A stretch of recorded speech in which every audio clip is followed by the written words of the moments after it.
seorang bule asal Amerika Serikat berpoligami dengan dua wanita Muslim Indonesia, berakhir dengan kejahatan keji yang mengenaskan. Dan ini bukanlah berita biasa, namun benar-benar kisah nyata tentang pengkhianatan, penyimpangan, keserakahan, dan pembunuhan disertai cara yang tidak lazim agar lolos dari tuduhan. They all three shared a physical relationship in the same bedroom while the children were. I heard that was a common practice for him to take his wives out to bars and encourage them to flirt with other men. And of course she was found there naked, so it looked like she was some kind of sexual assault.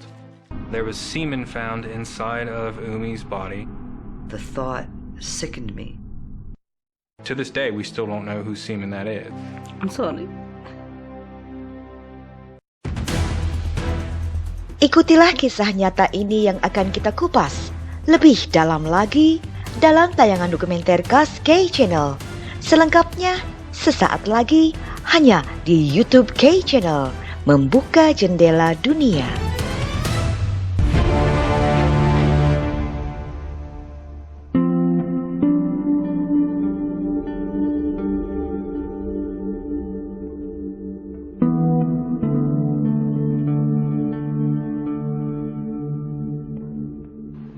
Pagi itu, seorang pria asal Lexington, Kentucky, Amerika Serikat, tengah mengantarkan paket ke beberapa alamat rumah. Ia adalah Donald Southworth.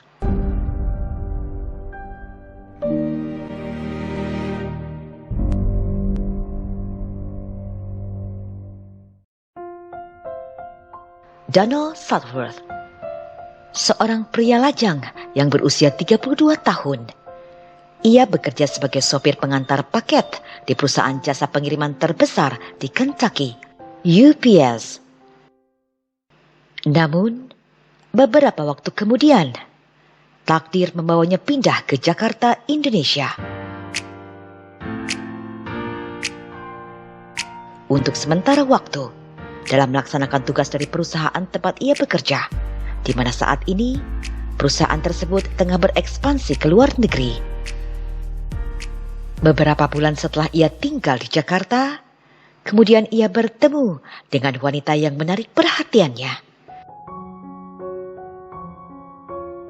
Wanita itu adalah Umi Sulistiawati, seorang wanita Muslim asal Jawa Timur yang bekerja sebagai teller di salah satu bank di Jakarta.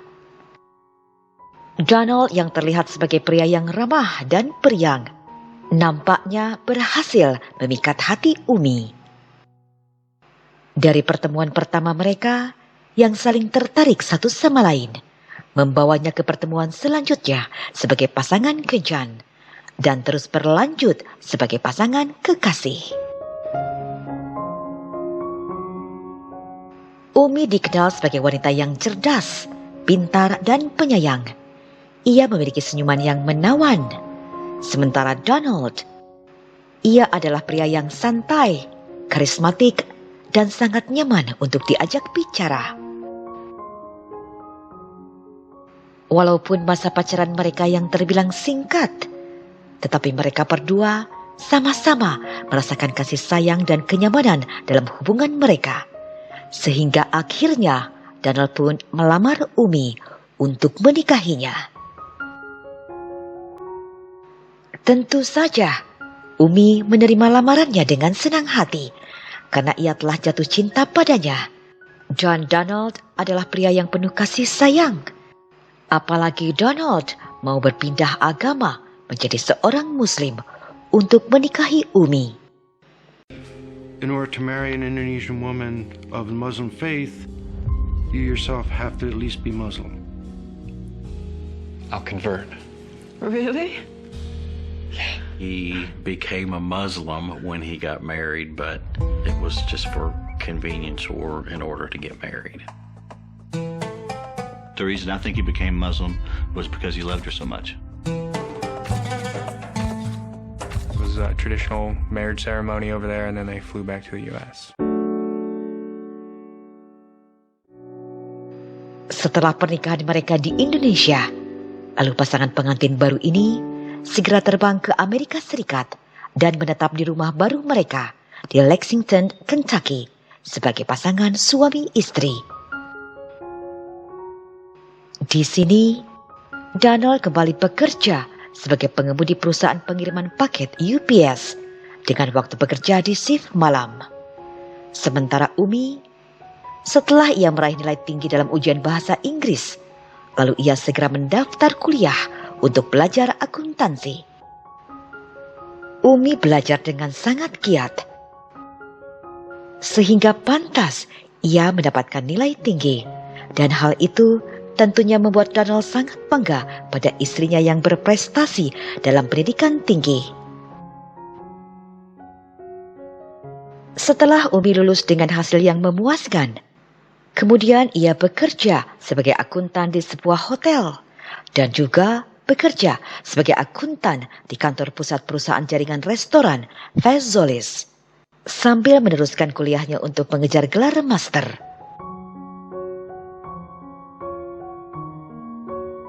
Dalam menjalani aktivitasnya, Umi dikenal sangat ramah, sehingga ia memiliki banyak teman dekat yang saling menjaga. Umi have a lot of friends in Kentucky and have a lot of Indonesian friends too.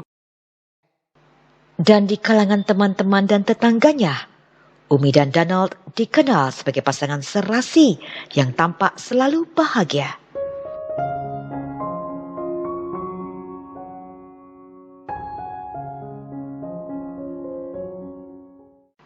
Empat tahun setelah pernikahan mereka, akhirnya Donald dan Umi dikaruniai buah hati mereka, seorang bayi cantik yang mereka beri nama Almira von Southworth. Pasangan suami istri ini tampak sangat bahagia menjadi seorang ibu dan menjadi seorang ayah. Mereka membagikan kebahagiaannya dengan mengirimkan foto putri mereka pada keluarga Umi di Indonesia. Namun, untuk mengurus bayi yang baru lahir adalah sebuah tantangan. Apalagi setelah Umi selesai masa cutinya, ia harus kembali bekerja. Begitupun juga dengan Donald. Tetapi beruntungnya, Donald bekerja pada shift malam, sehingga ia yang lebih banyak mengurus bayinya. Dan bayi Almira berada dalam pengasuhan yang baik sang ayah. Walaupun Donald tidak mendapatkan istirahat yang cukup, karena Umi bekerja dari pagi hingga sore hari. Hal itu membuat kehidupan suami istri ini menjadi berubah. Mereka menjadi jarang berada di rumah pada waktu yang bersamaan. Dengan kesibukan Umi sebagai wanita yang bekerja, yang tidak memungkinkan dapat mengurus bayinya, dan Donald yang sulit mendapatkan istirahat yang cukup selepas ia pulang bekerja karena harus mengurusi bayinya. Oleh karena itulah, mereka berdua sepakat untuk memperkerjakan seorang pengasuh. Dan pengasuh itu adalah seorang wanita asal Indonesia bernama Eva. Mereka bertemu Eva di komunitas orang Indonesia yang tinggal di Amerika. Dan Eva baru saja datang ke negara ini dan sangat membutuhkan pekerjaan. Akhirnya Eva pindah dan tinggal di rumah Umi dan Donald untuk pengasuh putri mereka dan mengurus urusan rumah tangga. Ia juga menjaga kebersihan rumah dan menyiapkan makanan. Eva diterima dengan sangat baik oleh keluarga Southworth dan ia juga merasa nyaman tinggal di sini. Am not thrilled about the addition of Ava to Donald and Umi's household, primarily because they don't really seem to me like a couple who needs to have a nanny. And maybe I'm old-fashioned, but I always believe that somebody who is taking care of your child for money is probably not going to care as much about your child as you do.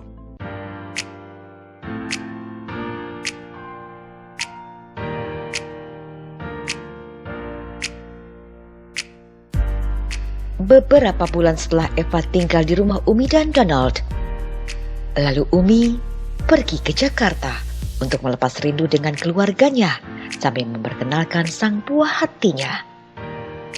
Ia menikmati seluruh waktunya di sini sambil berwisata kuliner, makanan dan jajanan Indonesia yang tidak ia dapatkan di Amerika. Namun, sekembalinya Umi ke Kentucky, Amerika, ia merasakan ada sesuatu yang janggal. Sepertinya Eva menyembunyikan sesuatu. Perut Eva terlihat membesar dan ia tengah hamil. Umi menjadi penasaran. Siapakah gerangan ayah dari bayi yang dikandungnya?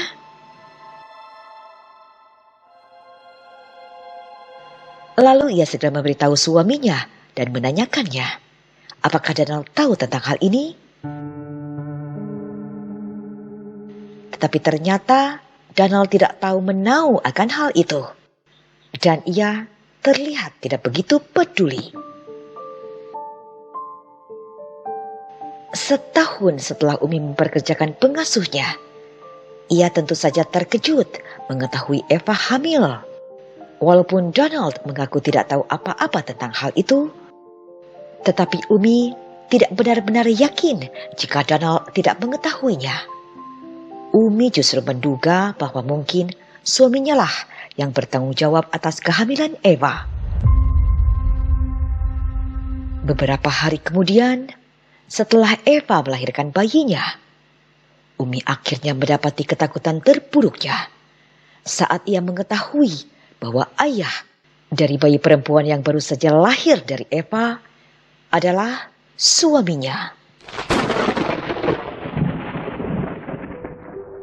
Rupanya selama ini ketika Umi sedang bekerja dan dilanjutkan pergi kuliah untuk mendapatkan gelar masternya, di rumah Donald dan Eva menikmati kebersamaannya berdua sebagai pasangan kekasih hingga kerap tidur bersama. Dan ketika Umi sedang melahirkan bayinya, Donald lah orang yang menunggu dan menjaga Eva di rumah sakit. Tetapi itu bukanlah satu-satunya rahasia yang disimpan Donald.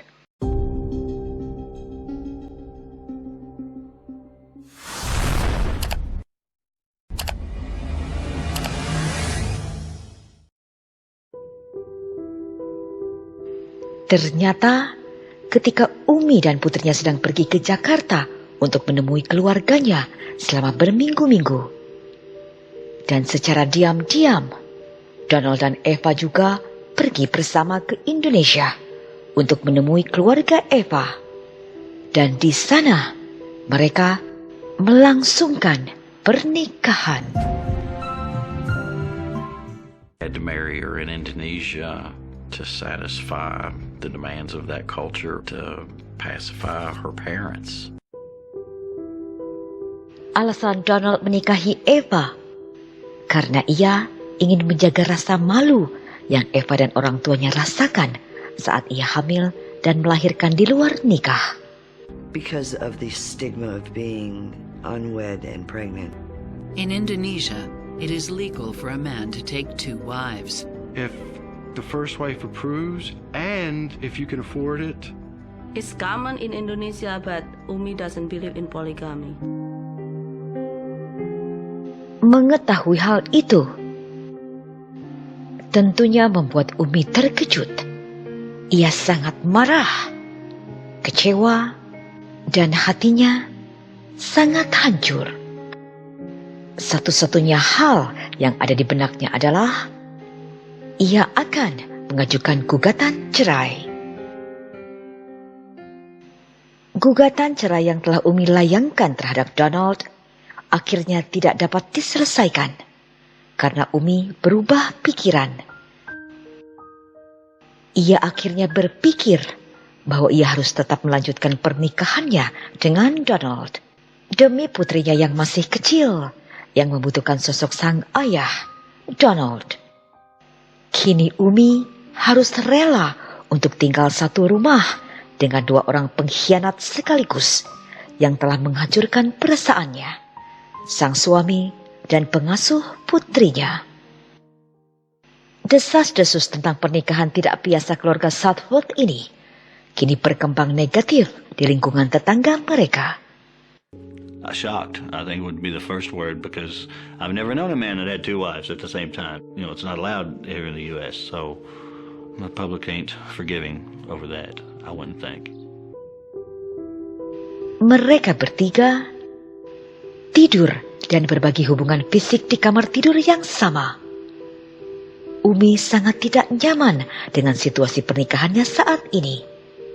Tetapi ia mencoba untuk bertahan, walau ia juga khawatir akan stigma yang akan ditimbulkan pada anak mereka dari hubungan poligami ini. They all three shared a physical relationship in the same bedroom while the children were there. Umi would have been concerned for both of the children and the stigma that would have been brought onto them from a polygamous relationship. This has to be the worst possible situation for Umi to be in, because she has literally been betrayed twice. She was betrayed by her husband, and she was betrayed by the person that she hired as a caregiver and took care of as well financially. And so that combination has got to be really emotionally traumatic. Sementara Eva, ia memiliki motif pribadinya sendiri.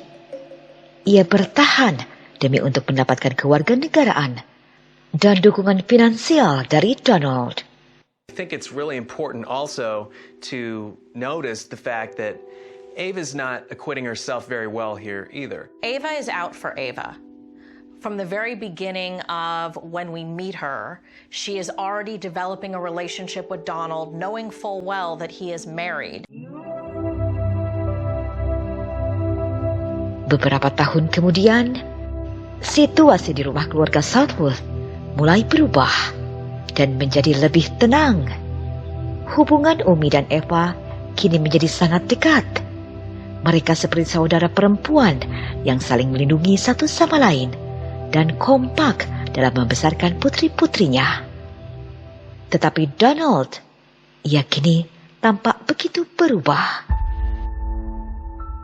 Donald tampaknya memiliki kecenderungan seksual yang sangat spesifik. I heard that that was a common practice for him, to take his wives out to bars and encourage them to flirt with other men. It excited Donald to watch. He appeared to be a stable, loving man, but that changed. I don't think that Umi and Eva had a choice as to what they went along with. I believe that they were told to do what they did, and they did it because they were told by Donald. Bisa dikatakan, Donald memiliki fetish atau parafilia. Seperti dia suka mengajak kedua istrinya ke bar dan menyuruh mereka untuk menggoda pria lain. Dan Donald sangat menikmati melihatnya. Tentunya hal itu sangat berbeda dengan pria atau suami pada umumnya yang akan merasa tidak nyaman melihat wanita atau istri-istrinya menggoda pria lain. Dan permintaan Donald tersebut adalah sebuah perintah yang harus dilakukan kedua istrinya. Hal itu membuat Umi dan Eva merasa terhina dan direndahkan oleh suami mereka. Hingga suatu saat, Umi dan Eva tidak tahan lagi atas perlakuan Donald. Lalu mereka berdua saling menguatkan dan bertekad untuk meninggalkan Donald. Dimulai dari Eva. Malam itu, saat Donald pergi bekerja, Eva berhasil kabur dari rumah. Ia sungguh-sungguh bertekad ingin menata kehidupan baru di luar sana dengan keluar dari hubungan poligami dan memulai hubungan baru dengan orang lain untuk melanjutkan hidupnya, di mana ia telah menemukannya beberapa lama setelah Umi membantunya melarikan diri dari rumah tersebut. Mengetahui Eva telah pergi dari rumah, Donald merasa kesal dan marah. Ia juga menuduh Umi telah membantu pelarian Eva. Donald sungguh kecewa karena telah dikhianati oleh kedua istrinya yang bersekongkol untuk menyakitinya. Tetapi tidak ada yang bisa ia lakukan lagi. Kini Umi kembali mendapatkan kehidupannya lagi di rumahnya sendiri yang bisa ia nikmati bersama putrinya dan suaminya sepanjang waktu. Umi kembali mempertahankan rumah tangganya karena ia merasa Donald tidak seburuk itu. Dan hal itu ditunjukkan Donald ketika di 15 tahun pernikahannya mereka mengalami kecelakaan serius. Dan Umi terluka sangat parah sehingga harus segera diterbangkan ke rumah sakit. Dan disinilah Donald sungguh-sungguh merawat Umi dengan sangat baik. Ia membantu Umi ke kamar mandi, menyiapkan makanan untuknya, melayani Umi dengan sepenuh hati. Apapun yang Umi butuhkan, Donald selalu siap untuk melakukannya. Umi benar-benar merasakan bahwa Donald sangat mencintainya. Dia sangat mencintai keluarganya, dan Umi sangat menghargai perawatan baik Donald pada dirinya hingga ia sembuh. Hubungan suami istri Southworth semakin membaik, dan kini prioritas Donald dan Umi adalah menjadi orang tua yang kompak untuk membesarkan dan mendorong putri mereka mencapai kesuksesan. Putri mereka yang kini berusia remaja rupanya memiliki bakat dan berpotensi menjadi bintang musik. Sejak Almira berusia 12 tahun, ia telah menjadi selebriti lokal.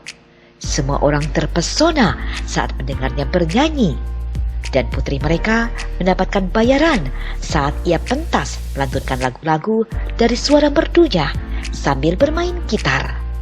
Tetapi Almira tidak menerima bayaran uang pentasnya, melainkan Donald. I remember at one time Don telling me that she was making more money than he was.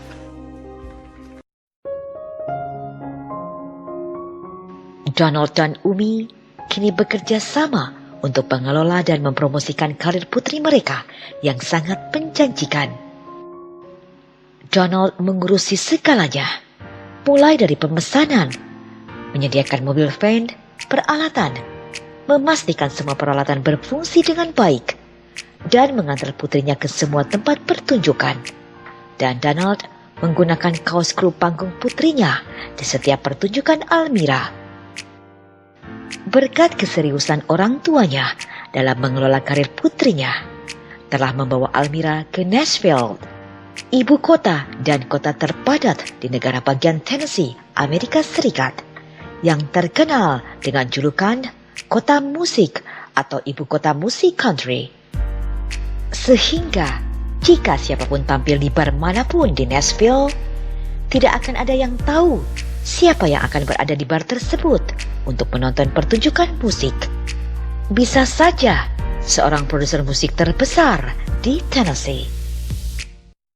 Dan disinilah Umi pertama kali bertemu dengan produser musik lokal, Max Detrich. Ia adalah seorang musisi yang tertarik akan penampilan penyanyi putrinya, Almira. Sejak saat itu, Max dan Umi mulai berteman dan sering berkomunikasi satu sama lain. Dan bahkan sering mengirim pesan singkat jam berapapun hingga larut malam. John Donald tidak menyukai hal itu.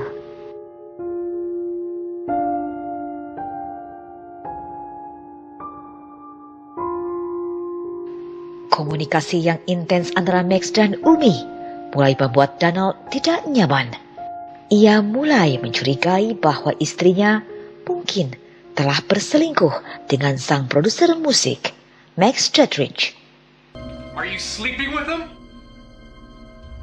Are you sleeping with him? How dare you? I'll do what I have to do to find out. Like what? I will hire a detective.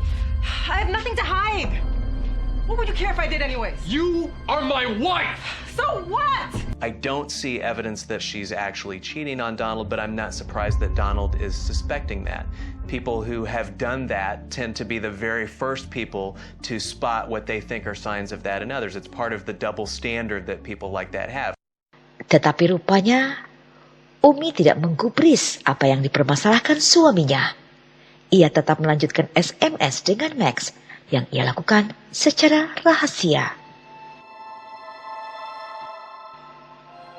Umi diam-diam keluar rumah di malam hari hanya untuk mengirim SMS dan berbicara dengan Max di telepon. Dan itu adalah hal yang wajar karena tampak mencurigakan. Dan itu bukan satu-satunya hal yang mencurigakan karena Umi memiliki ponsel lain dan memiliki rekening bank lain yang tidak diketahui suaminya. Bahkan Umi sudah memiliki apartemen di Nashville karena ia telah berencana untuk pindah ke Nashville dan mengakhiri pernikahannya dengan Donald. Lalu secara berangsur-angsur, Umi mulai mengemas barang-barangnya. Terang saja, itu membuat kecurigaan Donald semakin kuat bahwa istrinya telah berselingkuh dengan Max dan akan membawa putrinya untuk meninggalkannya. Donald is worried about Max because he's worried about losing Umi. Not so much because he's head over heels in love with her and they have a great relationship, but because he started with 2 women and he's lost one already. And now he's afraid that he's going to lose the second one, and he cannot have that.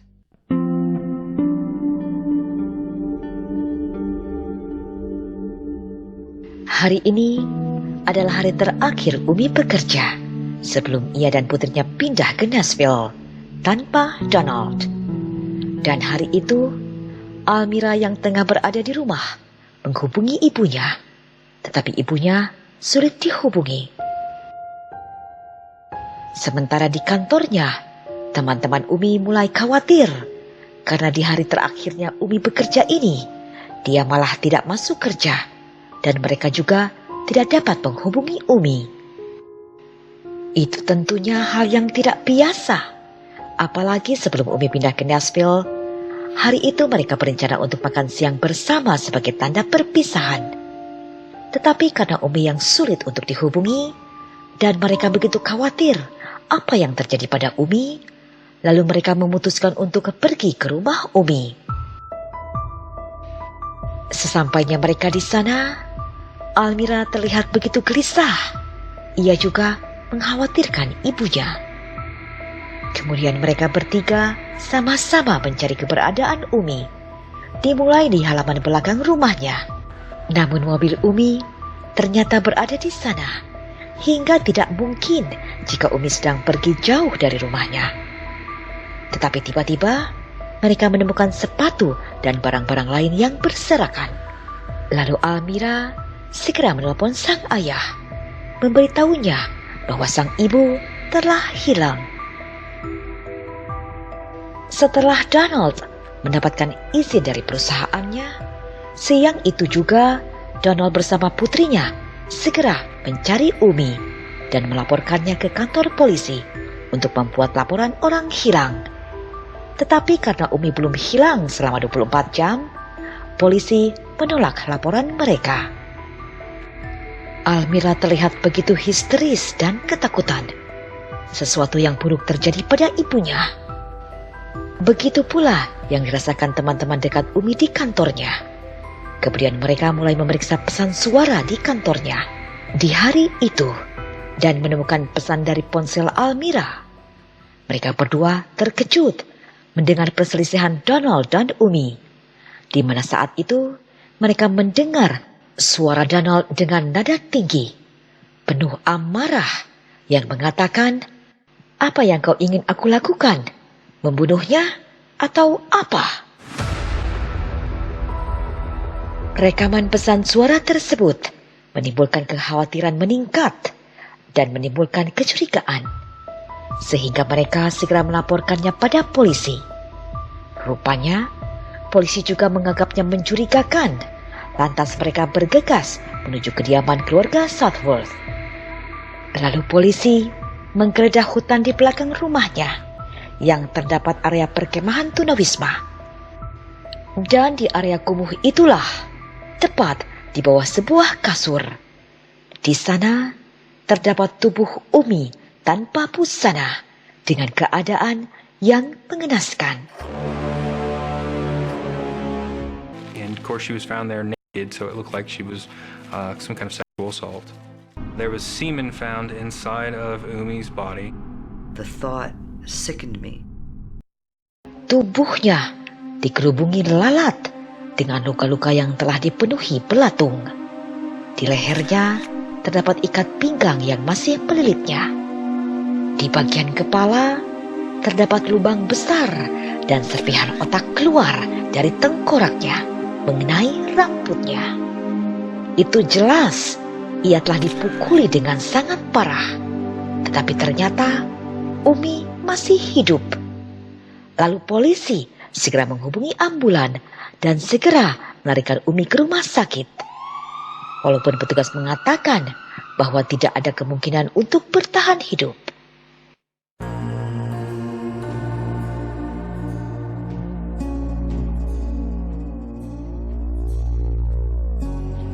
Sementara di TKP, polisi menggeledah untuk mencari petunjuk.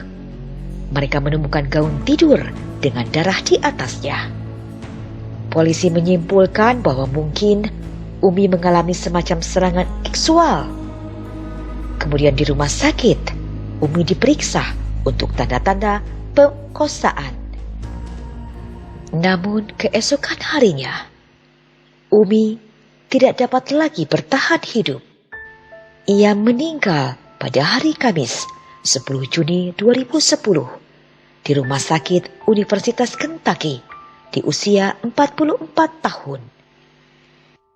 Kini, kasus ini menjadi penyelidikan pembunuhan dan penyelidikan ruda paksa. Polisi mulai mencari petunjuk. Mereka menggeledah rumah keluarga Southworth dan tidak ada yang mencurigakan di sana, kecuali satu hal yang tidak biasa. Di lantai bawah, di ruang cuci pakaian, polisi melihat di dalam mesin cuci yang terdapat pakaian seragam perusahaan pengiriman paket beserta sepatu kulit, di mana umumnya orang tidak mencuci sepatu kulit di dalam mesin cuci. Hal ini membuat Donald menjadi tersangka potensial. Setelah polisi mencari informasi ke tempat kerjanya, mereka juga menemukan waktu yang janggal. Pada malam kejadian, Donald tidak ada di tempat kerjanya. Tetapi ia menelpon pada pukul 3:35 dini hari untuk memohon bisa masuk kerja pada dini hari itu. Dan itu sangat aneh. Kemudian Donald segera diinterogasi. Why were your leather shoes in the wash? I like to wash my shoes. So what? People wash their clothes and there wasn't like anyone saw him, covered in blood or anything like that. Di sini, ia bersikap dingin dan ia mulai menceritakan tentang istrinya, Umi, yang ia curigai berselingkuh dengan Max dan menyarankan polisi untuk memeriksanya. Atas saran dari Donald, polisi kemudian berbicara pada Max sekaligus menyetujui untuk melakukan tes DNA. Namun di sini Max membantah tentang perselingkuhannya dengan Umi. Lalu, mungkinkah si pelaku adalah orang asing? Karena Umi terbiasa keluar malam berjalan-jalan di area dekat perkemahan tunawisma setiap kali ia mengirim pesan dan menelpon Max. Kemudian polisi mengumpulkan sejumlah besar sampel DNA dari orang-orang yang mereka temukan di area perkemahan tunawisma. Sementara polisi sedang menunggu hasil tes DNA ini dan berharap dapat membawanya kepada si pelaku, teman-teman Umi mengadakan acara penghormatan tepat di area TKP. Mereka berdoa bersama untuk mendapatkan keadilan bagi Umi. Right in the area where they found her. And a lot of people showed up. My husband sang a song. People got up and said stuff about Umi. And it was very beautiful. It was very loving. I couldn't believe that anyone could have hurt Umi because she was such a kind and gentle and loving person. It broke my heart for Nadia, for everyone who knew her. Sad, heartbroken. I mean, just one of them things you can't believe, you know. Umi had been murdered. Tetapi hasil dari tes DNA yang menjadi satu-satunya petunjuk yang tersisa, hasilnya nihil. Karena tidak ada DNA yang dikenali yang ditemukan di tubuh Umi. Polisi kini kembali pada awal kasus ini dan mengungkap bahwa adegan itu sepenuhnya direkayasa. Hasil pemeriksaan medis menunjukkan bahwa Umi tidak dicekik hingga meninggal. Karena tidak ada bekas luka yang terlihat, keyakinan polisi atas dugaan rekayasa tersebut semakin menguat setelah polisi menginterogasi Eva, di mana Eva menggambarkan situasi aneh yang dialaminya bersama Donald. Strange situation with Donald. He had inserted into her vagina a used condom that he said he had gotten from a trash can in some Indonesian fella's house. It's just disgusting, and I don't understand why anybody would do that. But Donald was a very unusual man with unusual sexual habits.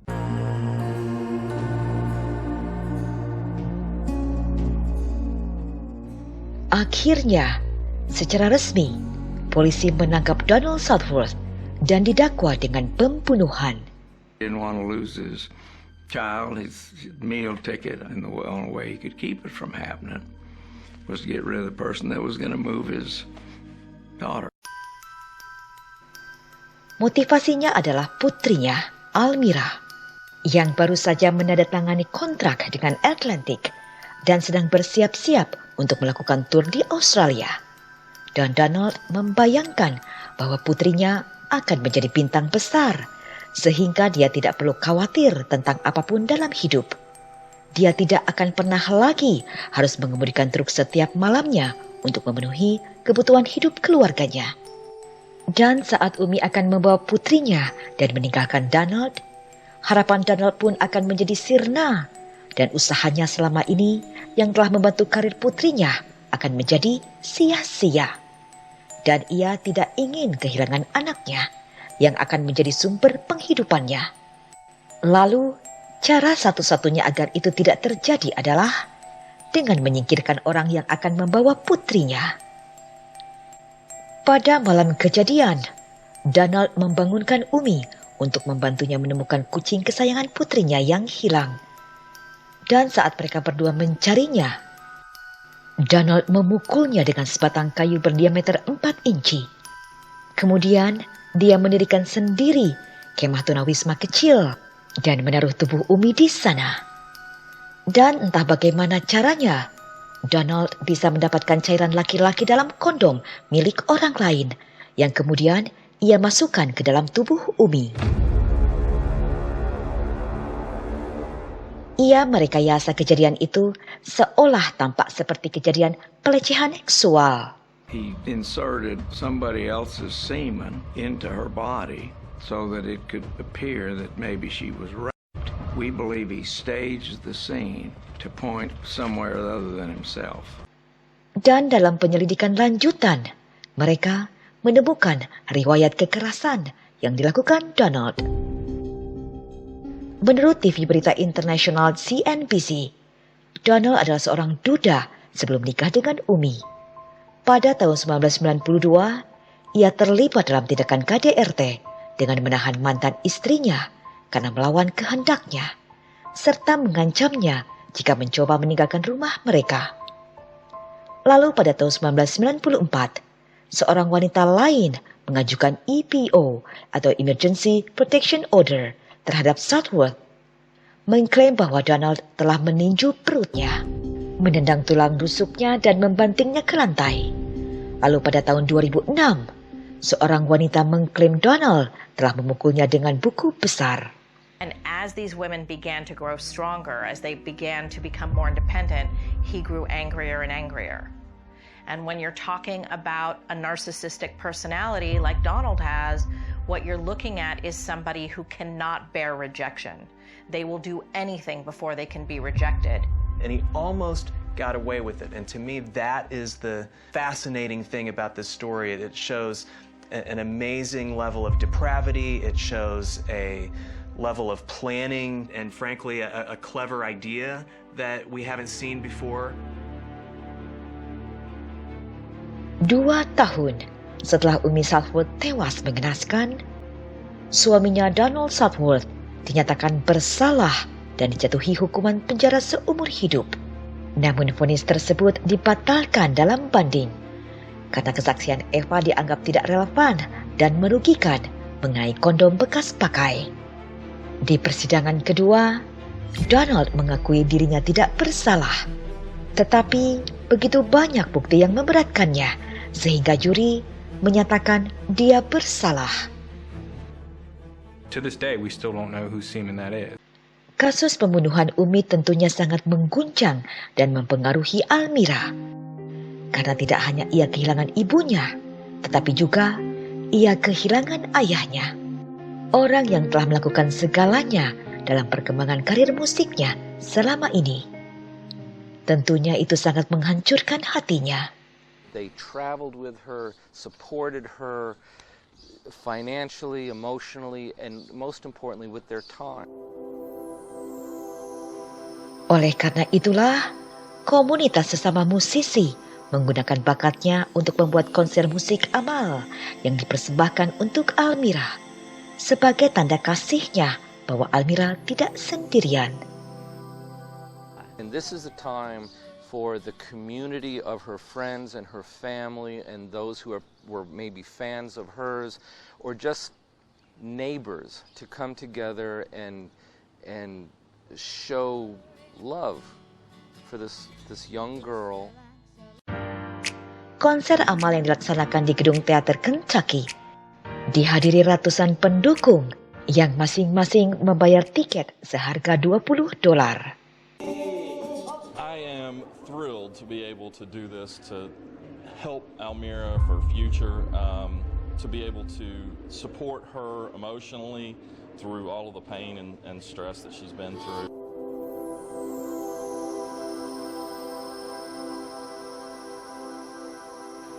Setelah menjalani hukuman penjara selama 12 tahun dari hukuman 15 tahun yang dijatuhkan, akhirnya pada hari Senin pagi, tanggal 19 Februari 2024, Donald Southworth dibebaskan dari penjara Kentucky Timur di West Liberty di usia 61 tahun. It's not fair to us for Umi have to lose her life.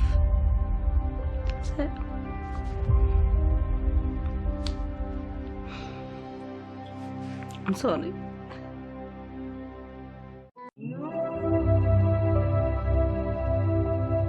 Sementara sang putri berbakat, Almira von Southworth, ia pindah dan tinggal di Nashville bersama teman-teman ibunya.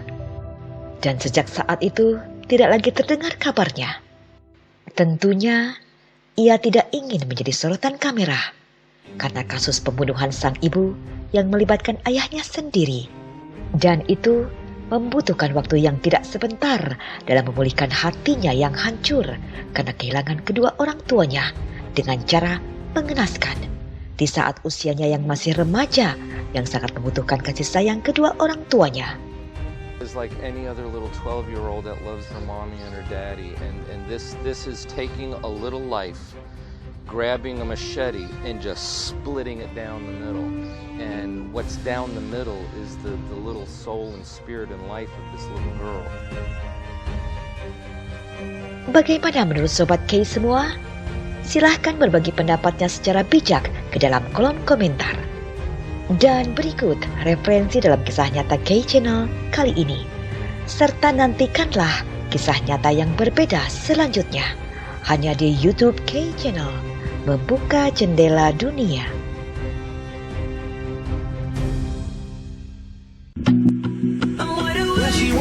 just a girl. We're like diamonds in the sky.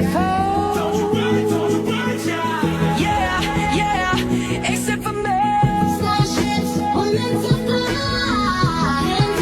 'Cause it's always a good time.